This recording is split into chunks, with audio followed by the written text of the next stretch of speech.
I want to tell a story about the greatest social worker I ever met and the greatest story involving a DCF case. And I know many times that I have given more than one social worker a good kick on the seat of the pants. And trust me when I say it was well deserved. But I also want to tell the other side of the story. And more than almost always, when I meet a social worker, I can't tell how many of them have just been really decent, honorable people. And that is a fact. And I know there's going to be some parents out there, well, not my social worker. Yeah, perhaps not. But like everything in life, I don't care if it's a judge, a clerk, a probation officer, a court officer, a DCF attorney, a DCF defense attorney, got my hand raised, a DCF social worker, or anybody in the child welfare system. You get good, bad, and ugly. And that's true of every walk of life. I don't care where it is or what it is. With that said, I've come across some unbelievable social workers that believe in family first and have done the right thing. But this story tells it all. And this is one of my favorite of all stories about one of my favorite social workers ever. And every time I saw the social worker after this incident, I told him he was in my Hall of Fame as a social worker. I represented a family. The family was from Savin Hill in Dorchester. It was a black family, not that that matters, but just to give you context, that the social worker was a white male. And that there are decent, honorable people who don't look at color, race, creed, religion, or anything like that. And there are racists too, unfortunately. And it cuts both ways. But this young man went out on a Saturday on his own dime, his own cost, his own money, and on his own time, his free time. And he moved a family from a triple-decker up on the 3rd floor to Columbia Point, and I don't know what it's called now, but I've always called it Columbia Point and always will. And it's a beautiful spot in Dorchester overlooking Boston Harbor. I think it's one of the most prettiest views in all of Boston. And this family went from the outhouse to the penthouse. And this family was looking for housing and didn't have housing. And there was a possibility the family would be split up because of the problems of not having housing, and that the reunification of the children and the family may not stay together. And that just would have been an awful situation. And this social worker, knowing this, put the pedal to the metal, got this family, not only housing, got them housing in the most beautiful spot, as I've already described, in all of Dorchester, perhaps all of Boston, right on the waterfront in Columbia Point. And the thing that makes this story so special is not only did he do it on a Saturday on his own dime, his own time, it had to be one of the hottest days I ever remember in my life. It was over 100 degrees. You could have cut the heat and the humidity with a knife. And he was going up and down, and he didn't just show up with a truck and say, you load it. He brought the U-Haul over. He went up and down the 3 flights of stairs and loaded the truck up, then drove the truck over to Columbia Point, and then unloaded the truck with the help of the family. So he helped his family unload the truck. And it took a better part of the whole day to do this, from start to finish, soup to nuts, A through Z. And I got to tell you, by the end of the day, he was completely drenched from the sweat, from the effort, from the work. And I just can't begin to tell you how I was impressed with this social worker. Because I went over to the house towards the end of the day, when everything was done. And he gave me a tickle. He says, he showed up at the end of the day. I honestly didn't believe he was going to do it. I honestly was shocked. And I also was bewildered. And the family was absolutely ecstatic. I thought that was the end of the story. And then one day I had to go to the pediatrician's office, and I was sitting in this big, ginormous room with my son. And all of a sudden I heard from across this ginormous room, Kevin! And I'm like, who's this? And all of a sudden I heard again, and this person got up and was coming, charging towards me, Kevin!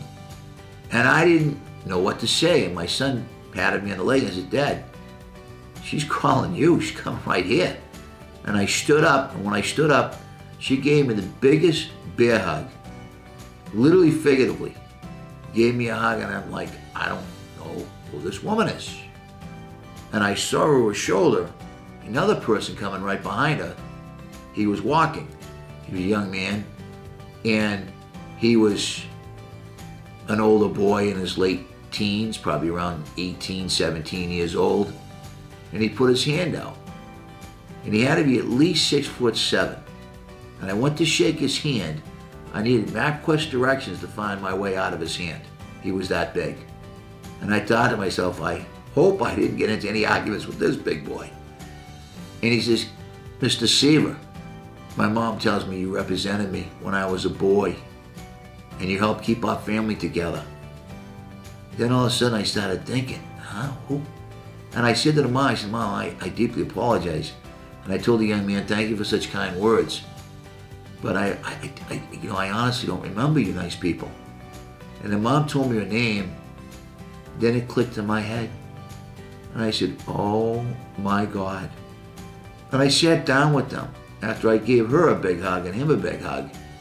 And she told me how his son was getting ready to go off to college. I thought I was going to start crying.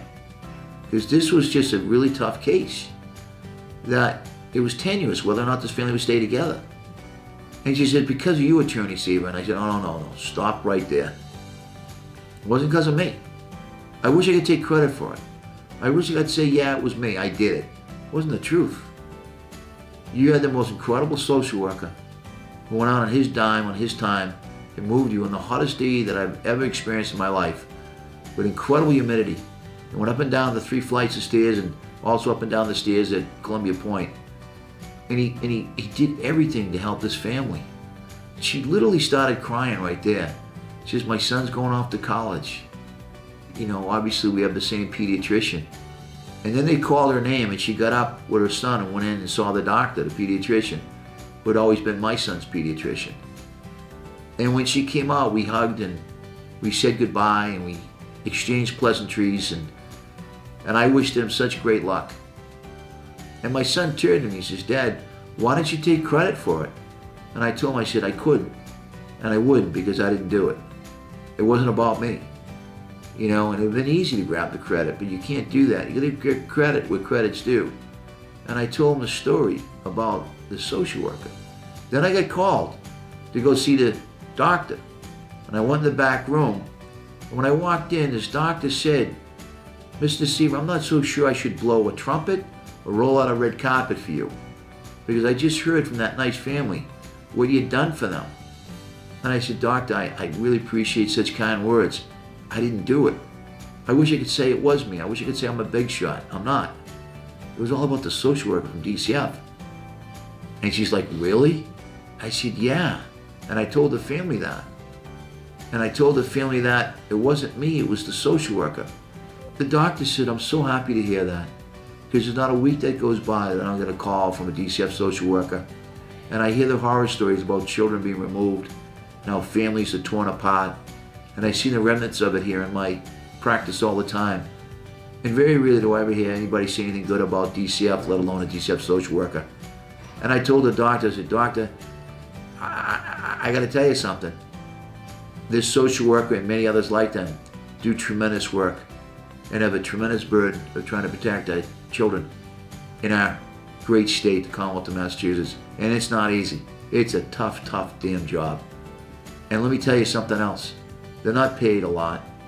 They have training that is minimum. And they go into neighborhoods with no guns, no police, no protection, into the toughest and roughest areas of the Commonwealth of Massachusetts. And they do it day in and day out, round the clock. And it's a really tough job. And I told her, I said, this social worker and what he did was incredible. And for anyone not to acknowledge that or to take credit for it would be just so wrong.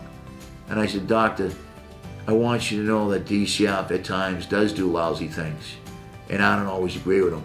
I try to argue with them as a lady or a gentleman and try to keep it kind and polite and courteous.